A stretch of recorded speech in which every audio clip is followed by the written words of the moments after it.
Assalamu alaikum students. Are you listening me? आपको मेरी आवाज आ रही है? Yes. Today's our topic is page 45, first and second equation of motion.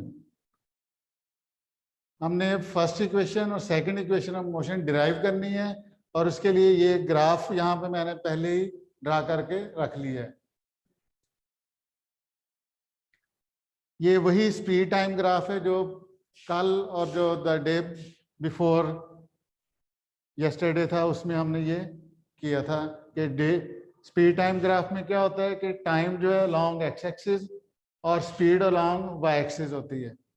इसमें एक ऑब्जेक्ट हमने लिया जिसकी इनिशियल वेलोसिटी जो है V I for initial velocity at point A, ये यूनिफॉर्म एक्सेलरेशन के साथ मूव कर रहा है। यूनिफॉर्म एक्सेलरेशन मीन उसकी वेलोसिटी में एक जैसी चेंजेस आ रही हैं। मुख्तलिफ चेंजेस अगर आएंगे तो सीधी लाइन नहीं होती, वो लाइन जो जिगजैग बन सकती है। तो यहाँ पे ए पॉइंट पे उसकी इनिशियल वेलोसिटी वी आई है और बी पॉइंट पे जाके उसकी फाइनल वेलोसिटी वी एफ हो जाती है। Then we have to find the first equation of motion. First equation of motion is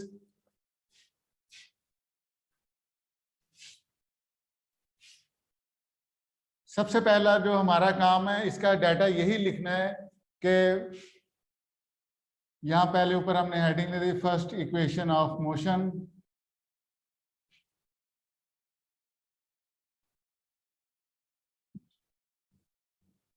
first equation of motion let, हमारे पास जो बुक में देखें जरा पेज 44 के ऊपर अपनी बुक्स खोलें। इक्वेशंस ऑफ मोशन है टॉपिक 2.6। इसमें नीचे से जो दो लाइनें हैं इस paragraph, consider a body moving with initial velocity V I in a straight line with uniform acceleration a, जो कि अभी मैंने ग्राफ में आपको बता दिया कि वी आई से उसने स्टार्ट लिया है, वो उससे मूव कर रही है और फिर एक्सेलरेशन यूनिफॉर्म है और बी पॉइंट पे वी एफ हो जाती है। Its velocity becomes V F after time T. ये टाइम टी के बाद, ये क्योंकि टाइम अलोंग एक्स एक्सिस है तो टाइम टी के बाद यहाँ पे टाइम टी यहाँ पूरा हुआ 10 सेकंड है, 20 सेकंड है, कितना भी टाइम है, वो टाइम जब पूरा हो तो ई एफ हो गई। जी बेटा। सर ये जो एग्जांपल नंबर 2.9 है ये आपने करवाई थी? एग्जाम्पल 2.9 एक सेकंड में देखता हूँ। हाँ जी 2.9 ये कल मैंने करवाई थी।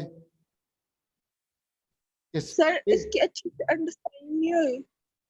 क्या हुआ? अच्छी से अंडरस्टैंडिंग नहीं हुई। अच्छा, वो इसमें भी आपको ये समझ लग जाएगी, ये जब हमने करना है ना ग्राफ, इसमें भी आपको समझ लग जाएगी कि उसमें क्या चीज है। ठीक है, तो फिर उसके बाद लास्ट पे ये करने के बाद आपको दोबारा समझा दूंगा। उसके अंदर भी ये सेम हमारा प्रोसीजर ये था कि डिस्टेंस, ये नीचे लिखा ना, area under the graph gives distance covered by the body. तो उस 2.9 जो एग्जांपल है उसमें भी जो ग्राफ हमारा बना हुआ है उसके जरिए हमने उसका डिस्टेंस निकाला था। वो डिस्टेंस ही है जो कि दोबारा से आपको बता दूंगा। अभी इसको आपने क्लियर करके समझ लेना, फिर वो भी ज्यादा आपको क्लियर हो जाएगी। अच्छा, इसमें सबसे पहले उसकी जो हमने बात की है कि ए पॉइंट पे उसकी वेलोसिटी वी आई है और बी पॉइंट पे वी एफ हो जाती है, तो एक्सेलरेशन उसके यूनिफॉर्म होने की वजह से स्ट्रेट लाइन आ गई। अब यहाँ पर ग्राफ में देखें, यहाँ ओ से लेके ए तक, ओ से लेके ए तक उसकी वेलोसिटी वी आई, फिर ओ से लेके ये इस पॉइंट तक, इस पॉइंट को यहाँ से लेके यहाँ तक वेलोसिटी कितनी है वी एफ, क्योंकि इस वेलोसिटी इंक्रीज हो रही है, ऊपर जा रही है, वी आई इनिशियल और वी एफ फाइनल। तो यहाँ से ए से बी तक हमने जो पहली इक्वेशन है वो इसके स्लोप के जरिए हम फाइंड करते हैं। स्लोप होता है टेंजेंट आपने लेना, tan ऑफ द एंगल, कि कितना इंक्लिनेशन है इसका, लेकिन वो tan थीटा हम नहीं लेते, बल्कि इसके लिए हमारे पास फार्मूला क्या है कि चेंज इन या गेन इन स्पीड, ये किसके इक्वल है? एक्सेलरेशन हमारे पास है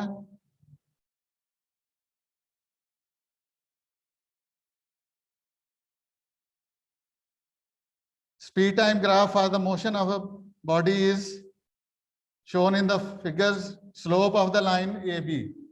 Slope, पहले आपने जो पैराग्राफ है वो सारा आपने करना है, वो यहाँ पे लिखना नहीं, मैंने आपको ज़बानी बता दिया कि total distance covered by the body shown in the shaded यहाँ पे लिखा है कि ये एरिया जो है ना, ये आपका ये सारा लाइन आपकी कौन सी बनी है, ये ए बी लाइन है। इसके नीचे जितना भी ये एरिया आया, जितना भी आया एरिया, इसको हम क्या कहेंगे कि ये उसके डिस्टेंस ट्रेवल्ड के इक्वल है। Slope of line A B, it will give us acceleration. Slope acceleration किसके इक्वल है, slope of line A B. Slope क्या होती है कि कितनी ये, जैसे ये अगर है लाइन तो ये कितनी, ये लाइन कितनी एंगल बना रही है, कितना ये इसका है, यानी ये एंगल जो है कितना है, एक्चुअली ये tan थीटा के इक्वल होता है, लेकिन आपने अभी ये याद रखना है कि ये स्लोप ऑफ लाइन है कि कितनी इंक्लिनेशन है, कितना एंगल बनाते हुए जा रही है, और वो ये लाइन जो है एक्सेलरेशन के इक्वल है। इसको slope of line A B, इसको सपोज कर लें कि ये स्मॉल ए है, एक्सेलरेशन हम स्मॉल ए से डिनोट करते हैं। Excuse me sir. जी बेटा। सर ये फर्स्ट क्वेश्चन में हमने पैराग्राफ नहीं लिखना, ऊपर वाला पैराग्राफ लिखना है, तो ये मैंने आपको बताया ना, ज़बानी आपको यहाँ से पढ़ के बता दिया कि जो पिछले पेज पे consider a body moving with initial velocity है, वहां से आपने स्टार्ट करके आगे तक ये सारा लिखना है। फिर उसके बाद ये इक्वेशन शुरू होनी है, आपने पहली इक्वेशन लिखनी है, फिर भी वो पैराग्राफ यूज करना है, दूसरी लिखनी है, फिर भी वो यूज करना है, तीसरी है वो फिर भी वो आपने लिखना है, यानी सेम आपने याद कर लेना है। पैराग्राफ कौन से पेज पे है सर? जी वो वाला बेटा, पैराग्राफ कौन से, वो वाला पैराग्राफ कौन से पेज पे है? ये बेटा पिछले पेज पे है, पिछले पेज पे देखें 44 पे, लास्ट के ऊपर 2 लाइनें हैं। अच्छा, इक्वेशंस ऑफ मोशन वाला। हाँ जी, इक्वेशंस ऑफ मोशन, उसके नीचे 2 लाइनें जो है ना, कंसीडर ए बॉडी, हाँ जी। हाँ, वहां से आपने स्टार्ट करना है और आगे तक ये पूरा पैराग्राफ अगले पेज पे जाता है। अच्छा, ये फर्स्ट के क्वेश्चन में भी लिखना है, सेकंड में भी, थर्ड में भी? हाँ जी, सेकंड में भी, क्योंकि जो पेपर में आती है वो एक ही इक्वेशन आती है, ठीक है, तो वो तीनों के लिए आपने ये याद रखना है, जब ये आपने डिराइव करना है वो लाजमी तौर पे लिखना है, क्योंकि उसमें हमें बताया गया होता है कि इनिशियल वेलोसिटी ये है, फाइनल ये है, सारा कुछ पैराग्राफ।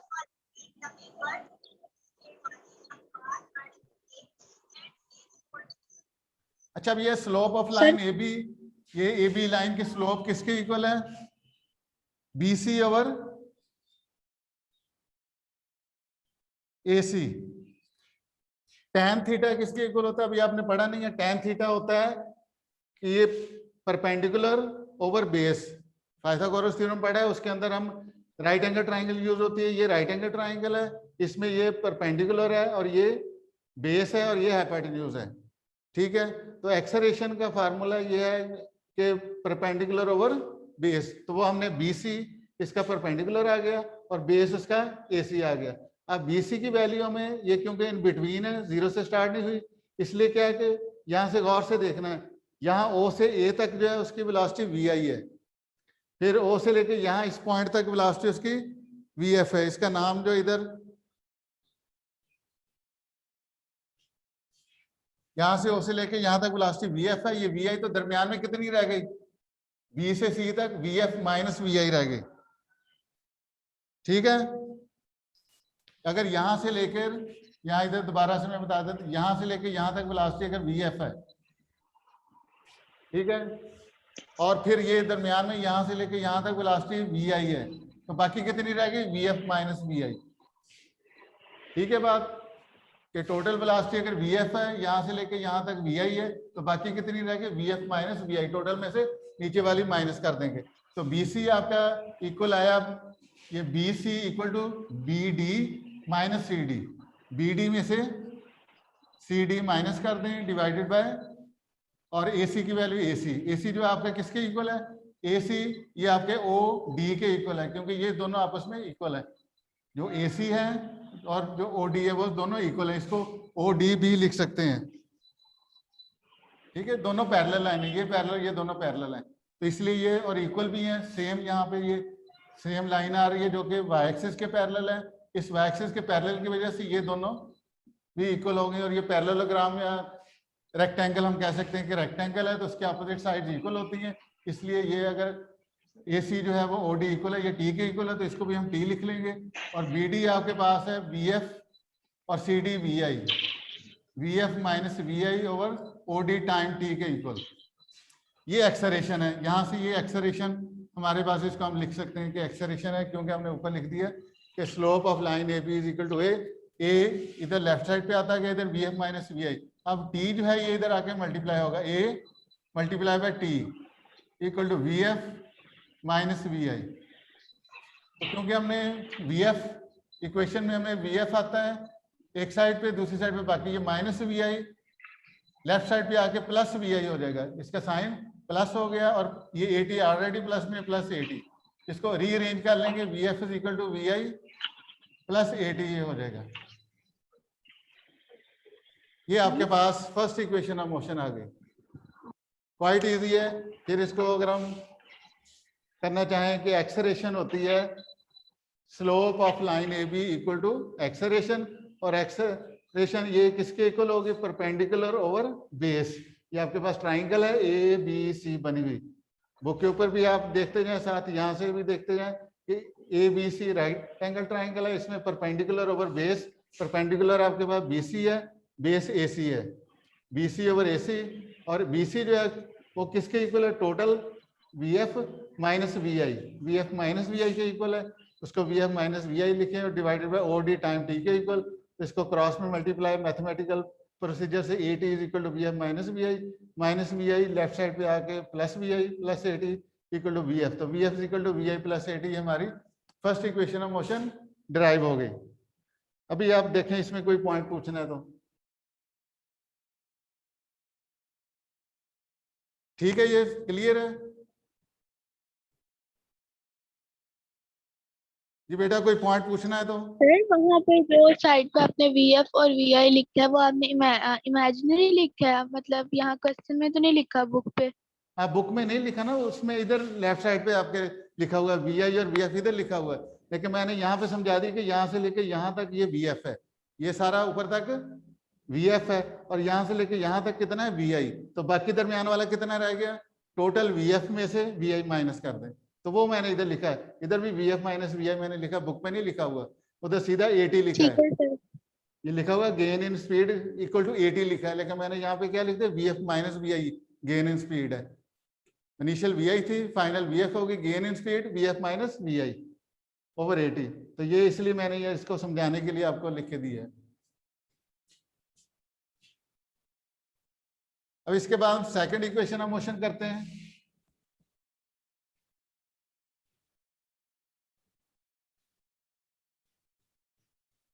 ग्राफ आपका सेम रहना है, ग्राफ आपने बनाना है, यानी जिस तरह पैरा मैंने कहा ना हर एक में लिखना है, इसलिए ये ग्राफ भी सब में बनाना है आपने।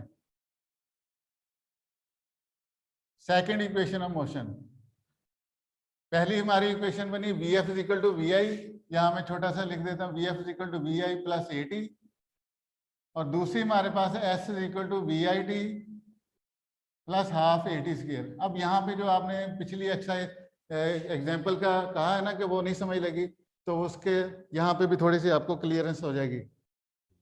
Paragraph consider body moving with velocity VI, वो आपने शुरू से लिख के वो पैराग्राफ पूरा लिखना। फिर इसके बाद सेकंड इक्वेशन ऑफ मोशन, इसमें आपने क्या है कि जो एरिया अंडर द ग्राफ, ये आपके पास लाइन है AB क्या है, एक लाइन है, इसके नीचे जो कुछ आ गया है वो सारे का सारा एरिया हम लेंगे, वो किसके इक्वल होगा, डिस्टेंस ट्रेवल्ड के। एरिया अंडर द ग्राफ, ये आपने याद रखना, gives us distance covered by the object. हाँ, जब इसमें आ जाए सेकंड इक्वेशन में, in speed time graph shown in figure, यहाँ पे ये जो फिगर बनी हुई है, क्योंकि जब आपने पेपर में लिखना सिर्फ फिगर लिखना, नंबर नहीं लिखना। The total distance travelled by the body is equal to, यहाँ पे from graph total distance traveled by the body is equal to, ये आपने लाइन आपने हमेशा याद रखनी है कि जब आपसे कहे कि कितना डिस्टेंस ट्रेवल्ड हुआ, ग्राफ आपके पास है, तो आपने कहा जो उसके नीचे एरिया आ रहा है, ये जो भी नीचे एरिया आ रहा है वो उसके इक्वल होगा। इसलिए आपने जब भी डिस्टेंस निकालना है उसके नीचे एरिया जो है वो फाइंड कर लेना है, इक्वल टू द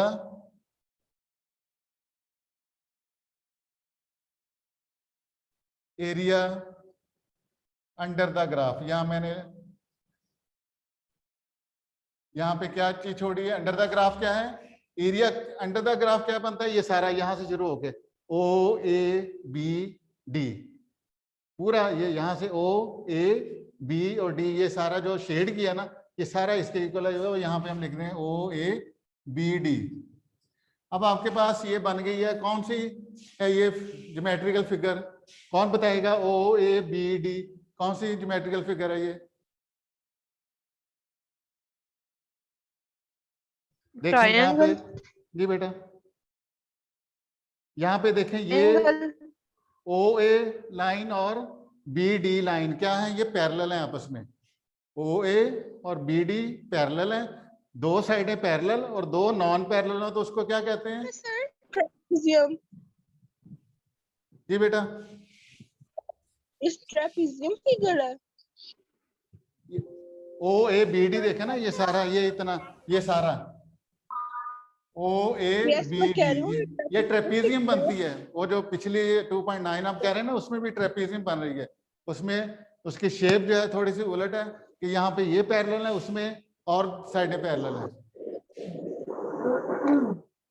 तो ये ट्रेपेजियम है। इस ट्रेपेजियम का फार्मूला आपको आता है तो डायरेक्ट भी लगा सकते हैं कि ये पैरेलल साइड, तो क्या होता है formula, half base sum of parallel sides multiply by height.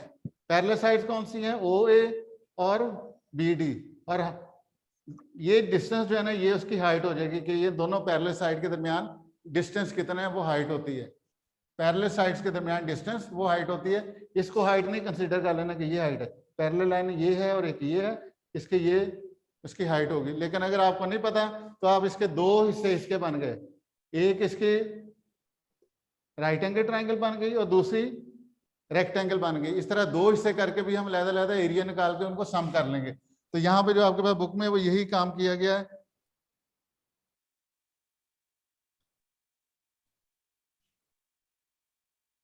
Total distance S equal to area of rectangle. Rectangle कौन सी है, O A C D, O A C D ये रेक्टेंगल है और फिर उसके ऊपर एक राइट एंगल ट्राइंगल बन रही है plus triangle ABC, ABC. Area of rectangle आपको पता है कि क्या होता है, length multiply by width. Area of rectangle length multiply by width होता है और area of triangle half base into height, जो उसकी बेस है मल्टीप्लाई बाय हाइट। इसमें बेस अगर हम इस राइट एंगल ट्राइंगल में देखें, AC बेस हो गई और ये आपके BC हाइट हो गई। जैसे बुक में मैं उसी अंदाज से करवा देता हूं ट्रेपेजियम की बजाय। Area of rectangle OACD equal to OA length multiply by width. OA एक हमने विड्थ रख ली, एक लेंथ रख ली, OA और OD, ये OD एक लेंथ होगी एक विड्थ होगी, जो मर्जी आप आगे पीछे लिख लें क्योंकि मल्टीप्लाई ही करना है, मल्टीप्लाई में चाहे जो मर्जी टर्म पहले आ जाए। तो ये OA किसके इक्वल है, O से A तक क्या है, VI है, यहां से लेके यहां तक क्या है VI, OA की जगह VI लिख लेंगे और OD कितना है, ये टाइम T के इक्वल मल्टीप्लाई बाय T, तो क्या आ जाएगा VIT। ये हमारे पास आ गया एरिया ऑफ रेक्टेंगल। अब एरिया ऑफ ट्राइंगल क्या होगा, एरिया ऑफ ट्राइंगल ABC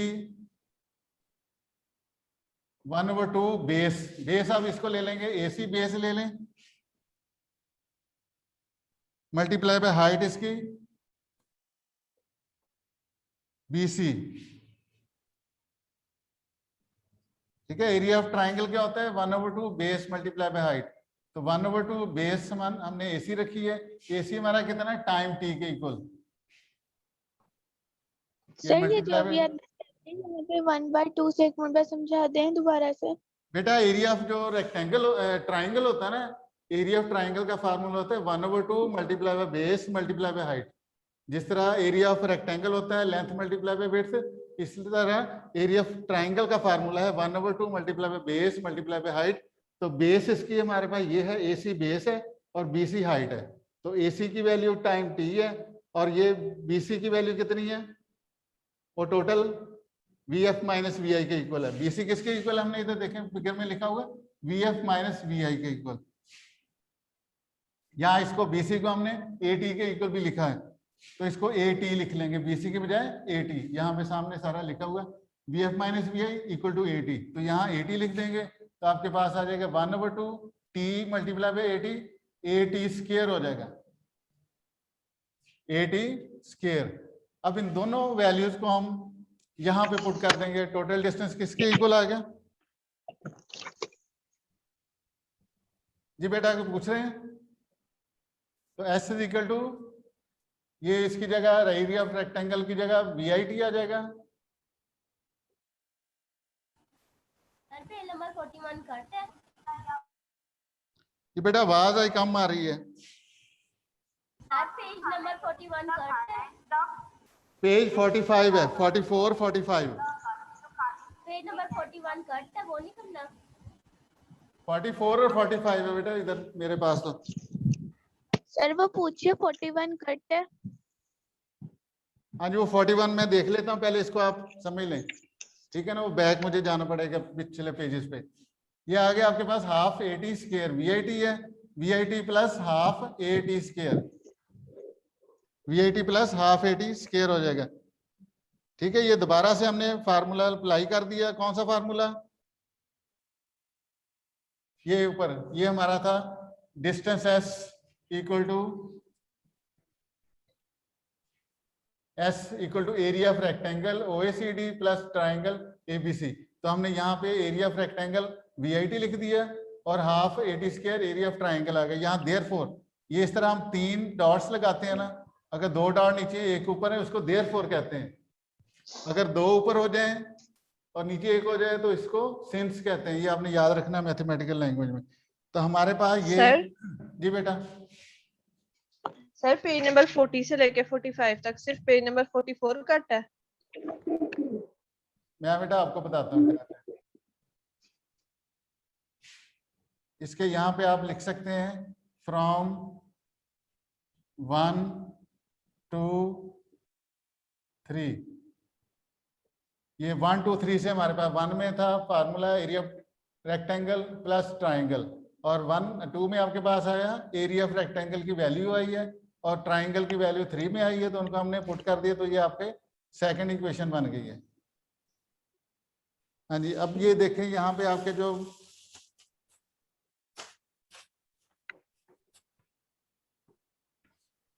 कल हमने कौन सा किया था पेज, कल हमने पिछला इससे पेज जो हमारे 41 42 किया था हमने, ठीक है, और 43 की एग्जांपल की थी, ठीक है ना। ये सारा उसके बेसिक आपको जब समझाई थी। नीचे वाला है पेज नंबर 43 पे सिर्फ एग्जांपल है उसकी, और नीचे वाला पैराग्राफ नहीं है, distance travel by moving object.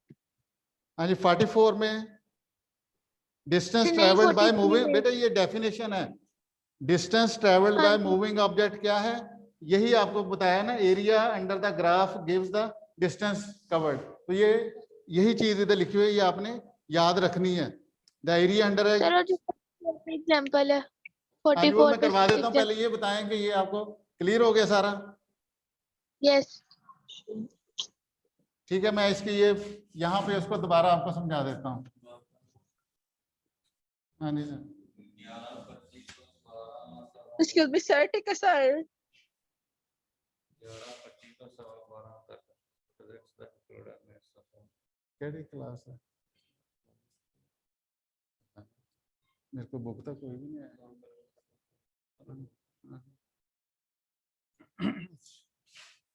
आपके पास जो 2.9 है ना, 2.9 उसमें आपको ये दिया हुआ है कि ये पहले ट्रैवल करता है यूनिफॉर्म एक्सेलरेशन के साथ। फिर उसके बाद ये बिल्कुल सीधी लाइन आपके पास आती है, फिर यहाँ पे ब्रेक लगाता है तो ये आपके पास ग्राफ बन जाता है। ऐसे ही है 2.9 में।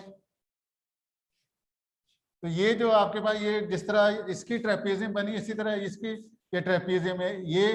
ये वाली साइड और ये वाली साइड दोनों आपस में पैरेलल है, ठीक है। और ये इसकी हाइट, पैरेलल साइड्स के दरमियान ही हाइट होती है, तो ये इसकी हाइट है। तो फार्मूला मैंने बताया था, area of trapezium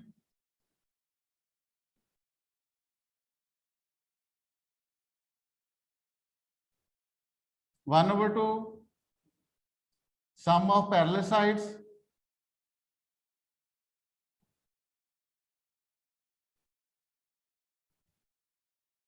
multiply by height. अब देखें पैरेलल साइड इसकी कौन सी बनती है, ये आपके पास देखें जरा बुक में पैरेलल साइड आपकी है ओ सी। सर आपका बोर्ड सही नहीं आ रहा। अच्छा, यहाँ पे बुक के ऊपर देखें, मैं आपको समझा रहा हूँ। 2.9 जो है यहां तक, ये आपको बिल्कुल सामने मेरे स्क्रीन के ऊपर है कि यहां तक आपको मिल रहा है। ये ओ ए बी और सी।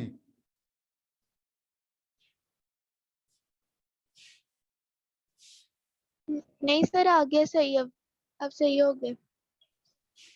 हाँ जी, एरिया ऑफ ट्रेपेजियम किसके equal, 1/2 sum of parallel sides multiply by height. Parallel side कौन सी है, ये ओसी पैरेलल और ए बी, ये दोनों आपस में पैरेलल हैं, इन दोनों का सम करेंगे। यहाँ क्योंकि ये स्पीड टाइम ग्राफ है, नीचे टाइम है, ऊपर को स्पीड है, तो यहाँ पे आप गौर से देखें कि आपके पास टाइम कितना बन रहा है, या उसके 2 पोर्शन 3 पोर्शन हम कर सकते हैं कि इसके acceleration during first 10 second, deceleration during last 2 second. इसमें एक्सेलरेशन पॉजिटिव है, यहाँ ब्रेक लगा के ये नीचे की तरफ आ रही है तो ये नेगेटिव एक्सेलरेशन है। फिर टोटल डिस्टेंस ट्रेवल्ड और एवरेज स्पीड ऑफ कार, ये हमने फाइंड करनी है। किस तरह करेंगे वो देख लें। पहले नंबर पे है एक्सेलरेशन फर्स्ट 10 सेकंड, यहाँ से फर्स्ट 10 सेकंड की एक्सेलरेशन क्या है, एक्सेलरेशन किसके इक्वल है, फार्मूला क्या है, एक्सेलरेशन हमारे पास होती है VF minus VI over T, ठीक है ना। तो चेंज कितनी हुई, वेलोसिटी 0 से लेके 10 तक गई है, ऐसे ही है। चेंज इन वेलोसिटी 16 तक गई है, ग्राफ में अगर आप देखते हैं ना तो 16 तक जा रही है। ये आपके पास 16 है, यहाँ पे 0 से 16 तक गई है, तो एक्सेलरेशन किसके इक्वल हो गई, 16 माइनस, स्टार्ट हुई 0 से, 16 माइनस 0, टाइम कितना लगा 10 सेकंड, ये 10 सेकंड है बुक के मुताबिक। 16 माइनस 0 ओवर 10 किसके इक्वल आ गया, 16 डिवाइडेड बाय 10, इसकी कटिंग करेंगे या 1.6, ये मीटर पर सेकंड स्क्वायर आ गया, ठीक है। 16 आपका पहला पार्ट आपका क्या आ गया, 1.6 मीटर पर सेकंड उसकी आपके पास एक्सेलरेशन आ गई है। पहला पॉइंट क्लियर हो गया जी बेटा, ए पार्ट क्लियर हो गया Yes. ना। और बी पार्ट में है acceleration during the last 2 second, आखिरी 2 सेकंड में। यहां से जब उसकी स्पीड जो है वो कम होनी शुरू हुई, ये यहां से लेके यहां तक उसका 2 सेकंड का जो टाइम बनता है, 2 सेकंड का टाइम बनता है। तो अब क्या होगा, 2 सेकंड के टाइम में आपके पास यहाँ पे आपके 16 है, ये आपके पास 0 है, यानी 16 से 0 पे गई है तो 0 माइनस 16 आ जाएगा, और टाइम कितना है 2 सेकंड, तो माइनस 16 डिवाइडेड बाय 2 माइनस 8, ये माइनस 8 मीटर पर सेकंड स्क्वायर हो जाएगा। ऑलराइट, ये आपके पास नेगेटिव एक्सेलरेशन आ गई। फिर इसके बाद है टोटल डिस्टेंस ट्रैवल, जैसे आपको बताया कि वो किसके इक्वल है, half sum of parallel side multiply by height. तो पैरेलल साइड्स में कौन कौन सी आ गई, ये आपके पास यहाँ से यहाँ तक एक आपके पास 18 सेकंड की आ गई, ये 18 सेकंड है, और ये नीचे वाला 30 सेकंड है। तो 18 प्लस 30, 1/2 पैरेलल साइड्स में 18 प्लस 30, और हाइट में क्या आ जाएगा, हाइट इसकी कितनी है, ये हाइट है कहाँ से 0 से लेके 16 तक, मल्टीप्लाई बाय 16, इसकी कटिंग करके कैलकुलेशन करके 384 मीटर आपका आंसर आ जाना। 384 मीटर आंसर। ठीक है, ये फार्मूला हमने यही अप्लाई किया। पैरेलल साइड आपको बता दी है, ये पैरेलल एक 30 है और एक 18 है। ठीक है, अभी हमारी दूसरी मैथ की क्लास भी शुरू हो चुकी है, उसको भी हमने टाइम देना है। कोई और मसला होगा तो फिर डिस्कस कर लेंगे। Alright, okay sir, thank you. अभी मैं मैथ के लिए स्टार्ट करता हूँ। रीस्टार्ट फिर होगा। आपने सेकंड क्वेश्चन तक पढ़ाया है ना? हाँ जी, सेकंड 2 ही क्वेश्चन सिर्फ हैं। यस।